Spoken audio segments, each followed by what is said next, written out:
Este salmo é considerado o prefácio dos salmos, pois apresenta o conteúdo de todo o livro.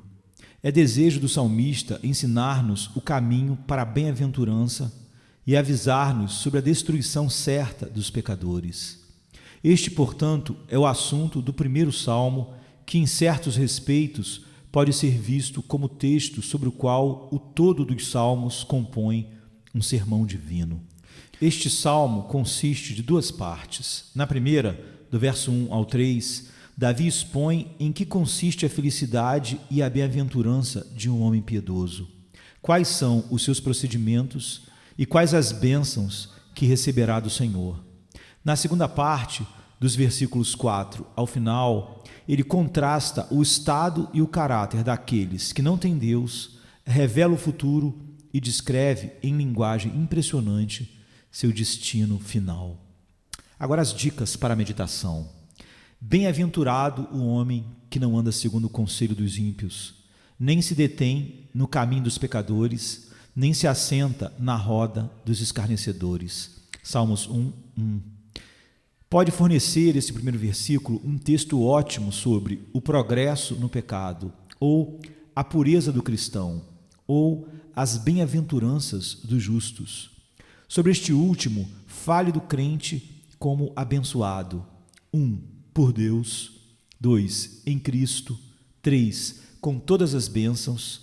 4. Em todas as circunstâncias. 5. Através do tempo e da eternidade. E 6. Até o mais alto grau. O verso 1 ensina uma pessoa piedosa a precaver-se, 1. Das opiniões. 2. Da vida prática. E 3. Da companhia de pecadores, comunhão com eles. Mostre como a meditação sobre a palavra nos ajudará a manter distância desses três males: a natureza insinuante e progressiva do pecado. O verso 1 relaciona-se com o salmo inteiro, a grande diferença entre os justos e os ímpios. Já o verso 2 diz: antes tem o seu prazer na lei do Senhor, e na sua lei medita de dia e de noite. O verso 2 aponta para a palavra de Deus, como 1. A satisfação que proporciona ao crente. 2. O conhecimento da palavra que o crente ganha. Aspiramos estar na companhia daqueles que amamos. O verso 2 também mostra 1. O que se entende por a lei do Senhor. 2. O que há nessa lei que pode ser um deleite para o crente. E 3. Como ele mostra esse deleite, como pensa nela, passa a lê-la mais, a falar dela, a obedecê-la e a não se deleitar no mal. O verso 2 também, na sua última cláusula, mostra os benefícios, as ajudas e os empecilhos da meditação.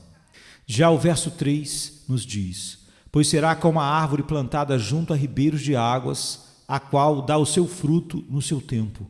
As suas folhas não cairão e tudo quanto fizer prosperará. Em primeiro lugar aqui, medite na árvore frutífera. Onde cresce? 1. Como chegou lá? 2. Quanto produz? 3. Como ser igual a ela? Plantada à beira de águas correntes. A origem da vida cristã, plantada. 1. Os riachos que a sustentam. 2. O fruto que se espera dela. E ainda no verso 3, a influência do Evangelho sobre a prosperidade verdadeira, a prosperidade espiritual, a sua natureza, as causas, os sinais e os resultados da verdadeira prosperidade. Frutos no tempo certo, virtudes a serem mostradas em certos tempos, paciência na aflição, gratidão na prosperidade, zelo na oportunidade. Suas folhas não murcham, a bênção de manter um testemunho que não murcha.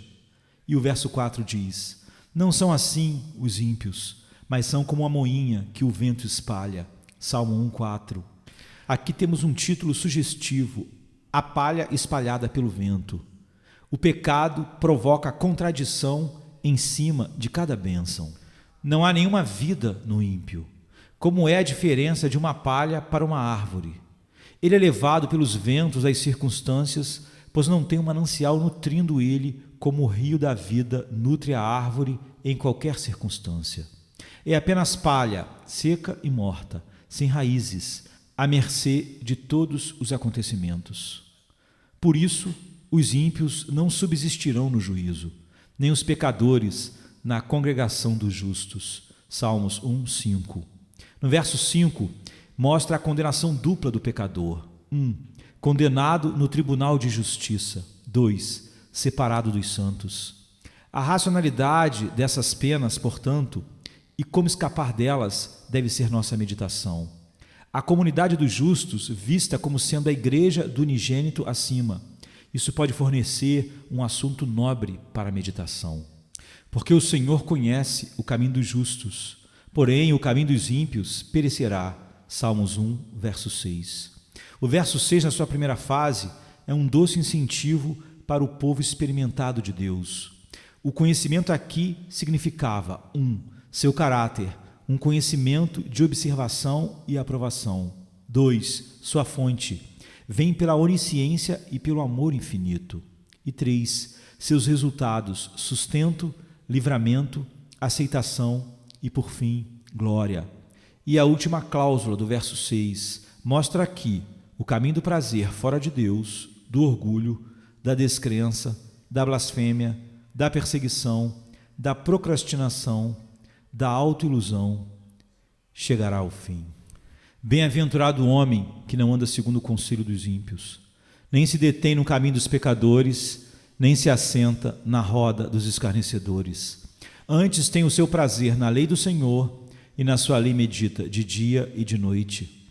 Pois será como a árvore plantada junto a ribeiros de águas, a qual dá o seu fruto no seu tempo, as suas folhas não cairão, e tudo quanto fizer prosperará.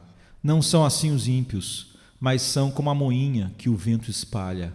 Por isso os ímpios não subsistirão no juízo, nem os pecadores na congregação dos justos.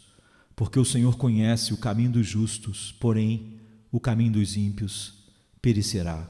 Salmo 1, de 1 a 6. Charles Haddon Spurgeon, 1834-1892.